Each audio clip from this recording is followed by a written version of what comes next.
You are probably not using Bitcoin properly, and in this video I'm going to be telling you why.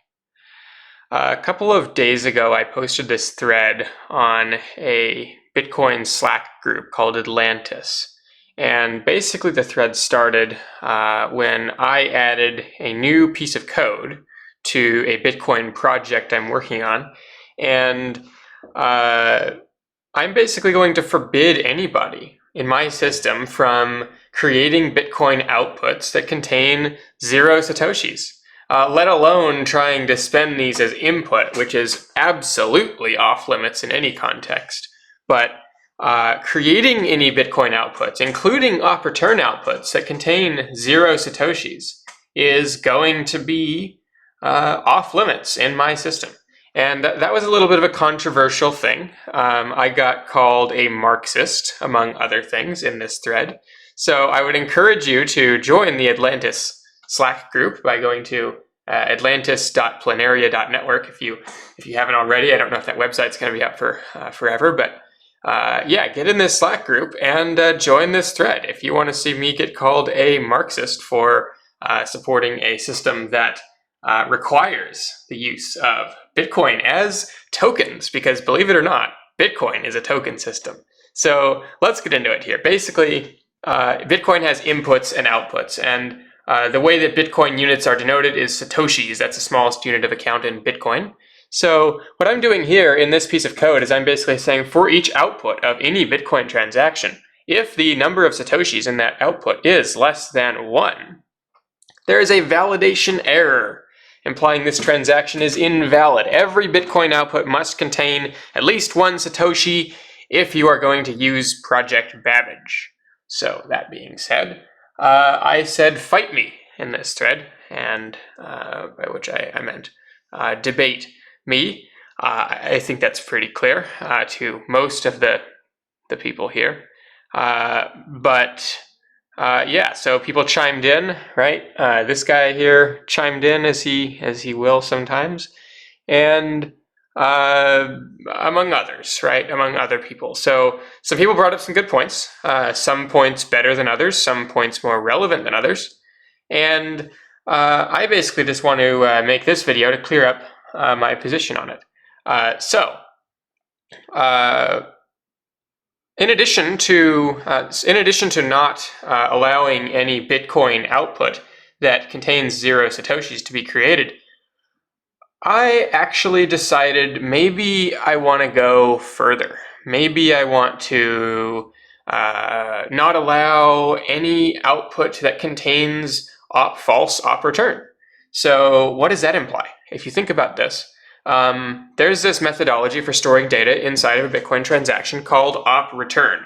And then it was replaced with false op return because the good people at nChain decided they were actually going to make Bitcoin script work the way that it's supposed to work.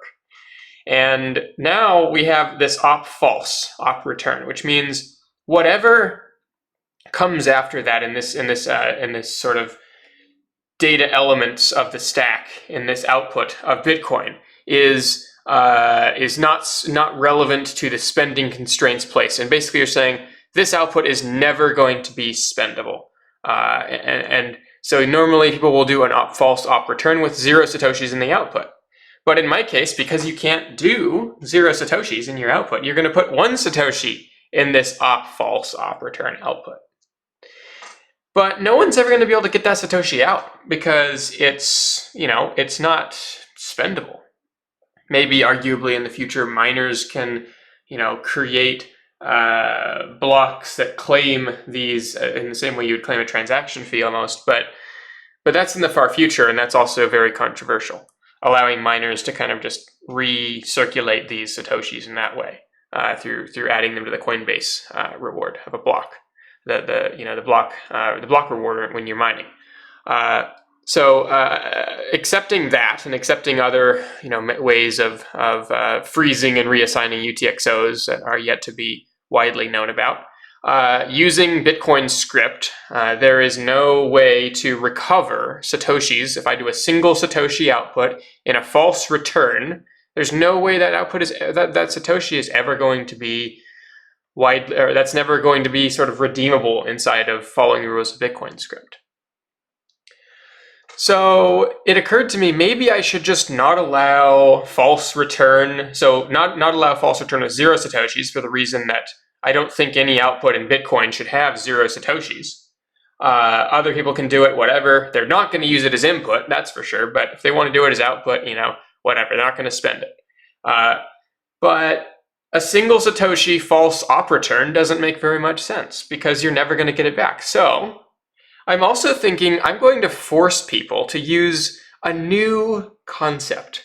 It's called Bitcoin tokens. And when you actually use Bitcoin tokens, it means you're defining the constraints under which your token is able to be spent and carried forward, right? Every UTXO has constraints under which it can be spent. And if those constraints are met, the token is unlocked and you're able to use that UTXO, or output, as an input to a new Bitcoin transaction. But in our case here, false return, you can't really do that, as I've said. So I want to introduce people to this concept that if you're not going to define the rules under which your token is spendable, I'm going to define them for you. And what I mean by that is, how about instead of false return, we make it be true return? Now, what is true op return? It means literally anybody in the entire world who gets their hands on this UTXO first will be able to spend it and take the Satoshis. So not only are you forced to use at least one Satoshi when you're putting this data into a Bitcoin output, but if you're going to try to make it not spendable and burn a Satoshi, which by the way is an attack on the Bitcoin network, not going to happen, because I'm just going to convert it from a false return to a true return before I accept the transaction, or before I even construct the transaction using my software. So if you're going to use my software, my systems, to interact with the Bitcoin blockchain, then all of your false returns must contain at least one Satoshi. And if they are false returns, if they follow that template, false return, I'm just going to switch it to true return. And that means that you're going to lose your Satoshi and you're going to give it to whoever happens to be anybody, whoever gets to it first. Because you're basically saying, here's free money that I'm going to give you because I'm so lazy as a Bitcoin developer, as a protocol developer building things on top of sort of Bitcoin, right? As an application developer, I should say, because there are no protocol developers in Bitcoin. The protocol for Bitcoin has been set in stone since, almost 15 years now, as of 2022, when this is being recorded. So how about we just say that if you're going to be so lazy and incompetent that you don't want to define the constraints under which your Bitcoin tokens are unlockable and usable, and you would rather just see them burn or not use any at all, because that's problematic as well in my view, then welcome to Bitcoin as a token system. You are going to lose money, and also you are going to have other people take the Satoshis that you are forced to spend, because this is op-true, op-return.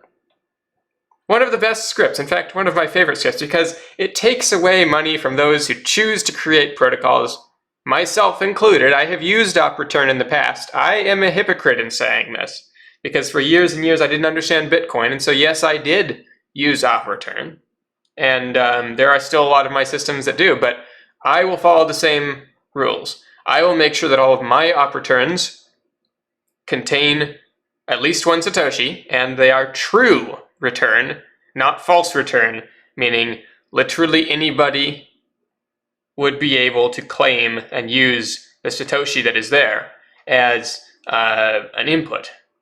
I'm pretty sure. I don't know, maybe I'm wrong, but I'm pretty sure a true return would mean you can just, anybody can spend and use and unlock that script. If it's not, then I'll make op2 plus 2 or something, and that way anybody who knows what 2 plus 2 is, and who doesn't try to think it's 5, which wouldn't put it past some people, then those people would be able to claim the Satoshis from the lazy and incompetent people who do not define the constraints under which their Bitcoin tokens will be spent. But you will use Bitcoin, if you're going to use Bitcoin, as a token system. And if you don't, well, have fun losing money.